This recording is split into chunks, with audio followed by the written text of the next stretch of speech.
Tonton video ini sampai selesai agar Anda tidak gagal paham.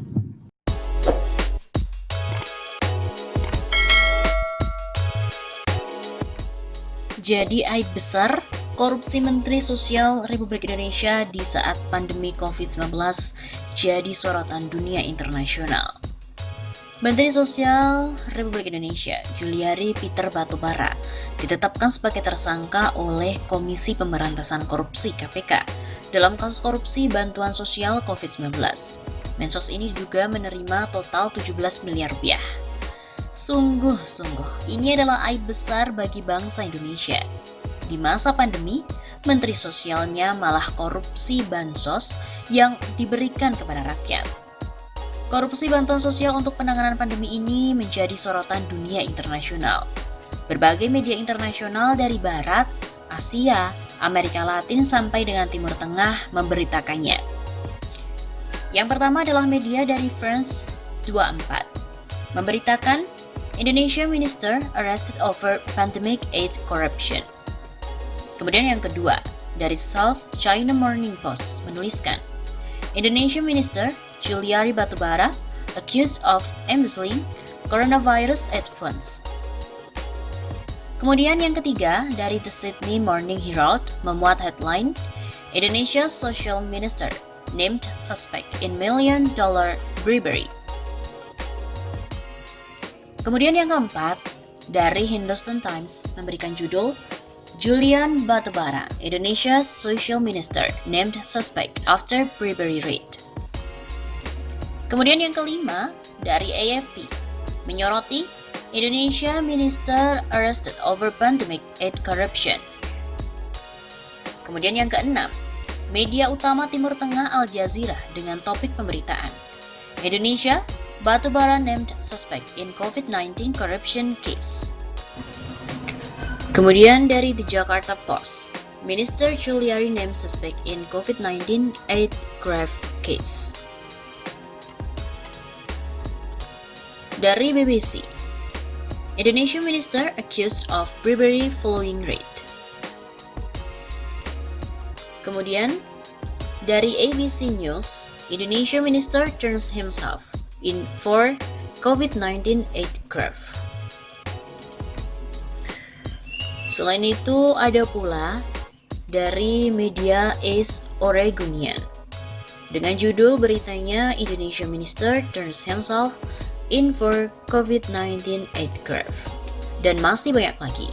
Bisa deh coba teman-teman semua googling.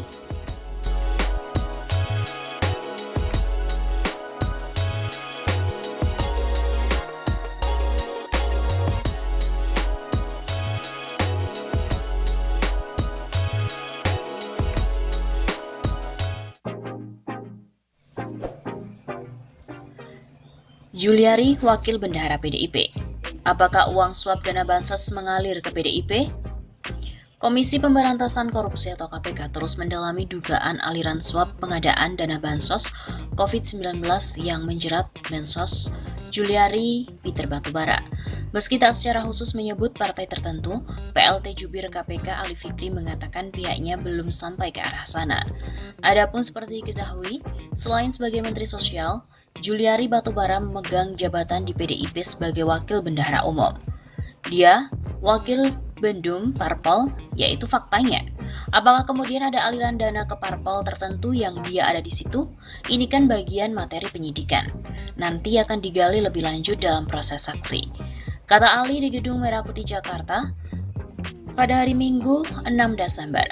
Menurut Ali sendiri, penyidik masih memfokuskan untuk melakukan penyidikan terhadap Juliari sebagai tersangka penerima suap. Apa, kemana, dan selanjutnya itu kan nanti baru dikembangkan, begitu katanya. Seperti diketahui, KPK telah menelusuri dugaan aliran suap Mensos Juliari Batubara ke PDIP. Komisi Pemberantasan Korupsi KPK masih mendalami dugaan aliran suap pengadaan bantuan sosial alias bansos COVID-19 yang menjerat Menteri Sosial Juliari Batubara ke PDI Perjuangan. Terlebih Juliari diketahui merupakan Wakil Bendahara Umum DPP PDIP. Dia merupakan bendahara umum parpol dan itu faktanya. Lalu apakah kemudian adanya aliran dana ke parpol yang ada dia di situ? Ini adalah bagian dari penyidikan. Nantinya akan digali lebih lanjut dalam proses saksi. Menurut Ali, kekinian penyidik masih fokus untuk melakukan penyidikan terhadap Juliari sebagai tersangka penerima suap. Setelah itu, penyidik juga akan menyelusuri kemana saja aliran suap yang diterima Juliari Batubara itu mengalir, termasuk dugaan ada atau tidaknya ke partai politik. Pengungkapan kasus korupsi terkait pengadaan bansos COVID-19 di Kementerian Sosial berawal atas adanya operasi tangkap tangan atau OTT terhadap 6 orang. Beberapa di antaranya merupakan pejabat di Kementerian Sosial. Ke-6 orang tersebut yakni Matius Joko Santoso alias MJS selaku pejabat pembuat komitmen atau PPK di Kementerian Sosial. Wan Guntur alias WG selaku Direktur PT 3 Pilar Agro Utama, Ardian IM alias AIM selaku pihak swasta, Hari Sidabuke alias HS selaku pihak swasta, Shelvi N alias SN selaku sekretaris di Kementerian Sosial, dan Sanjaya alias SJY selaku pihak swasta.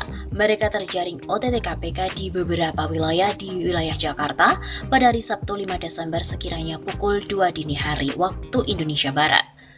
Penyidik KPK kemudian menetapkan 5 orang sebagai tersangka, 3 tersangka selaku penerima dan 2-nya sebagai pemberi suap. Menteri Sosial Juliari Batubara, Matius Joko Santoso, dan Adi Wahyono ditetapkan sebagai tersangka penerima suap, sedangkan 2 tersangka lainnya, yaitu pemberi suap, adalah Ardian dan juga Hari Sidabuke. Ketua KPK Firly Bahuri mengatakan, perkara tersebut diawali adanya pengadaan bansos penanganan COVID-19 berupa paket sembako di Kementerian Sosial tahun 2020 dengan nilai sekitar 5,9 triliun rupiah dengan total 272 kontrak pengadaan dan dilaksanakan dengan 2 periode. Juliari Batubara atau JPB selaku Menteri Sosial menunjuk MJS, Matius Joko Santoso, dan AW Adi Wahyono sebagai pejabat pembuat komitmen di dalam pelaksanaan proyek tersebut dengan cara penunjukan langsung para rekanan. Diduga telah disepakati adanya fee dari tiap-tiap paket pengadaan harus disetorkan para rekanan kepada Kementerian Sosial melalui MJS. Untuk fee tiap paket bansos disepakati oleh MJS dan juga AW sebesar Rp10.000 per paket sembako dari nilai Rp300.000 per paket bansos. Selanjutnya, Matius dan juga Adi pada Mei sampai dengan November 2020 membuat kontrak pekerjaan dengan beberapa supplier sebagai rekanan yang diantaranya adalah Ardian, Hari, dan juga PT Raja Wali Parama Indonesia atau RPI yang diduga milik Matius. Penunjukan itu sebagai salah satu rekanan diduga diketahui oleh Juliari dan disetujui oleh Adi Wahyono. Lalu pada pelaksanaan paket bansos sembako, periode pertama diduga diterima fee 12 miliar yang pembagiannya diberikan secara tunai oleh Matius kepada Juliari melalui Adi dengan nilai sekitar 8,2 miliar rupiah. Pemberian uang tersebut selanjutnya dikelola oleh Eko dan juga Salvi selaku orang kepercayaan Juliari untuk digunakan membayar keperluan pribadi Juliari. Untuk periode kedua pelaksanaan paket bansos sembako, terkumpul uang fee dari bulan Oktober 2020 sampai dengan Desember 2020 sejumlah 8,8 miliar rupiah yang diduga akan dipergunakan untuk keperluan Juliari. Dari OTT pada Sabtu 5 Desember, di beberapa tempat di Jakarta, petugas KPK telah mengamankan uang dengan jumlah sekitar 14,5 miliar rupiah dalam berbagai pecahan mata uang, yaitu dengan dolar Amerika Serikat dan juga dolar Singapura.